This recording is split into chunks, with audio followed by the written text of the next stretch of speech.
Hey, what's up guys? Alex here from technoclass.com, and today we're doing a full review of the Asus TUF FX504. This is an entry-level gaming laptop with some interesting specs, and spoiler alert, it's actually pretty good except for one thing. Way too little RAM on this configuration. So we have the lowest spec variant here, and it's priced at 54,995 pesos. And honestly, aside from the measly 4 gigs of RAM, you still get an 8-thread Core i5 processor, GTX 1050 graphics card with 4 gigabytes, 1 terabyte hardware drive, and a pretty nice 120Hz display. For a gaming rig, that's a perfect little number, except for the RAM. 4 gigabytes is barely enough to even start Windows now, and you'll find yourself lagging like hell just loading browsers after boot. So I cannot recommend this laptop unless you specifically upgrade the RAM immediately on purchase or buy a higher end variant with more RAM. It's so bad that I can't even try to review this laptop while it's lagging like this. So I upgraded it to 12 gigabytes quickly after recording this extremely laggy Fortnite gameplay to show you how inadequate 4 gigabytes is. From here on out, all gameplay recordings will be from the upgraded 12 gigabyte configuration. I cannot stress this enough.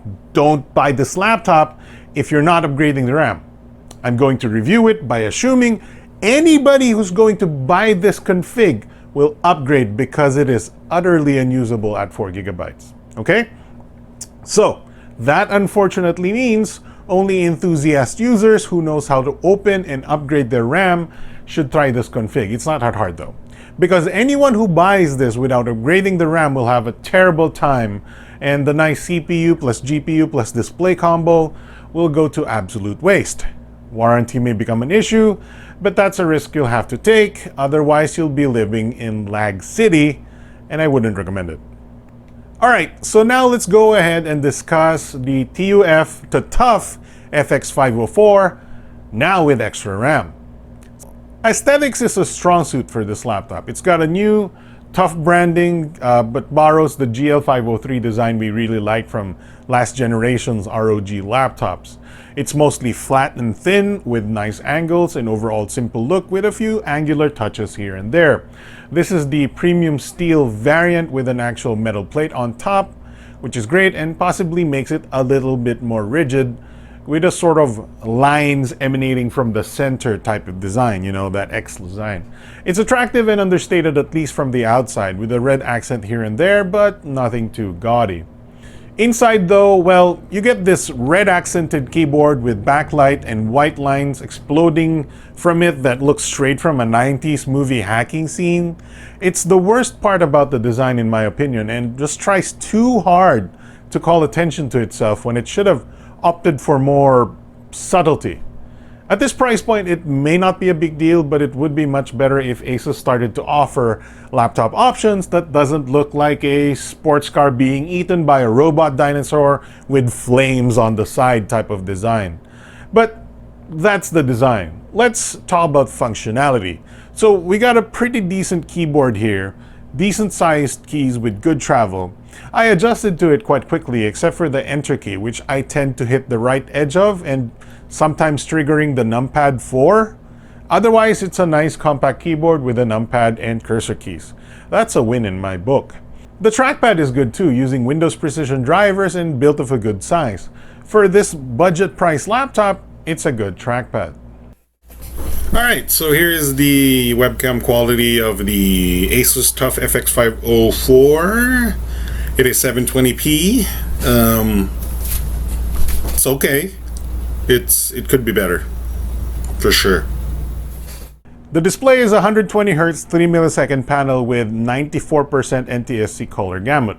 That's pretty nice. Horizontal viewing angles are good, while vertical angles are a little worse, but definitely good enough to satisfy most everybody.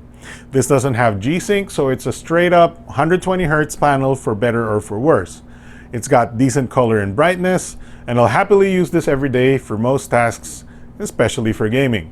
Ports leave something to be desired though. 3 USB ports in general, 2 of them USB 3.0, No Type-C here or Thunderbolt, and only an HDMI 1.4, Ethernet, headphone jack, and Kensington lock.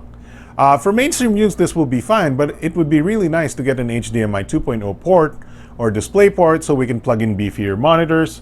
And there's also no SD card reader for some reason. I guess kids these days don't even use real cameras anymore. Build quality is pretty good. There's not a lot of chassis flex and everything doesn't feel like it'll break off or snap anytime soon. The metal back isn't a thick and premium panel, but it does keep the weight down. Being metal though, it will ding easier than plastic, so watch out for, people poking your laptop. Now, let's talk about what you've been waiting for, the gaming performance. Given that this whole line maxes out with the 1050 Ti, you shouldn't expect a AAA slaying machine that runs ultra on every game. For a gaming rig, these specs are the basic numbers you need to play games right.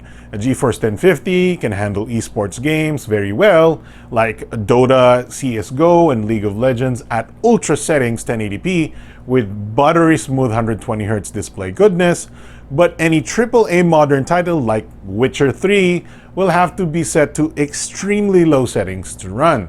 And to be honest, that's good enough for people in this price point. This machine will likely be best for gamers who are primarily playing esports at 1080p. If you're planning on playing higher-end AAA games like Rise of the Tomb Raider, expect to run at lowest settings to get good frame rates.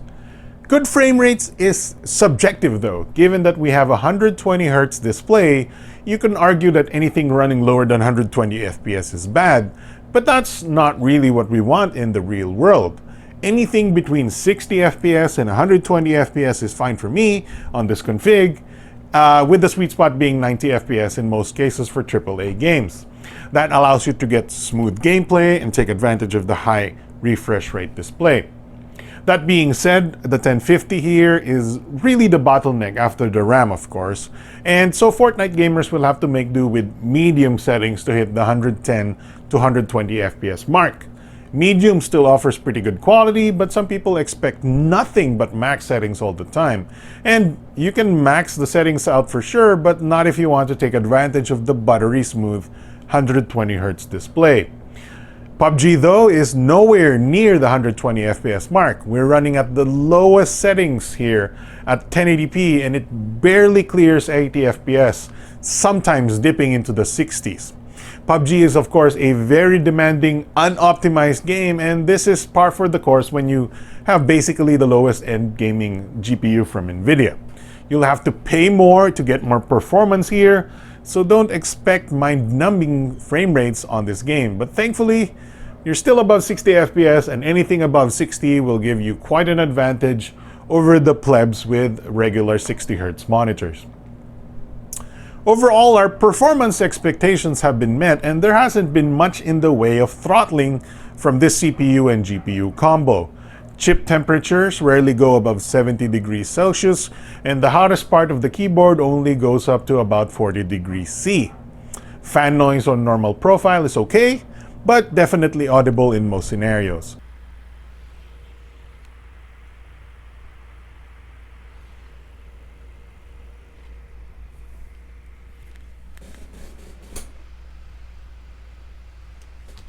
Lastly, the speakers get pretty loud, even though you shouldn't expect the most, bassy sound on those tinny laptop speakers.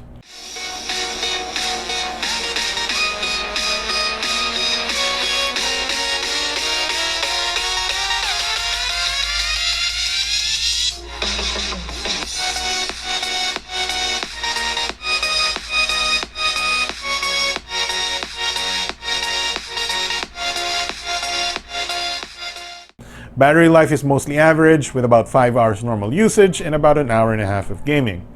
The power brick is not super heavy or hard to handle, so that's a plus. Size of the laptop is in the mid-range segment with a panel that is 15.6 inches, so most people will be pretty happy with the size. Something different done by Asus in this TUF branded laptop though is that it doesn't come with ROG style software. It only comes with a few apps pre-installed with sadly a touch of Norton security, but when it comes to bloatware it's relatively thin. which means there are no pre-installed apps for overclocking or tweaking your system settings, which is perfectly fine by me. I managed a plus 200 MHz core and plus 400 MHz memory overclock on the GPU, and it ran stable without doing anything else. I didn't try to undervolt the CPU for some battery and temperature savings, but that's easy enough to do with Intel's XTU if you want. Overall, as an enthusiast, I don't like the bloated nature of pre-installed tweaking solutions, so I prefer it much better this way. Just leave us on our own. The Seagate hybrid drive does the job fine, but a laptop like this should really be bestowed with an SSD at the very least. I'd rather a 128GB SSD than an actual terabyte drive. So after you upgrade the RAM, save up again for an SSD upgrade. Life is too short to wait for boot times and Windows updates, I tell you that much.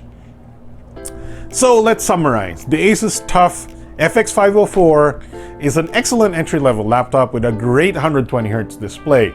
The biggest weak point for this lowest spec variant is the absolutely anemic 4GB of RAM. Unless you're going to upgrade the RAM immediately, I say you shouldn't even bother. But for enthusiasts who will buy this with the intent to upgrade it immediately, you'll find a high-quality laptop that's got 8 threads for heavy processing and a good enough GPU for high FPS esports and AAA games at lowest settings. This is not a high-end laptop, it's a good budget one. That's what I want to say. We give this laptop a good value award, but only for people who will upgrade the RAM, because it will be a good laptop once you do. If you're not going to upgrade the RAM, don't buy this laptop in this configuration. Very simple. I'm Alex from TechnoClass.com. Thanks for watching. Give us a like, subscribe, hit the bell to be part of the notification squad, and I'll see you guys next time. Right hand. There you go.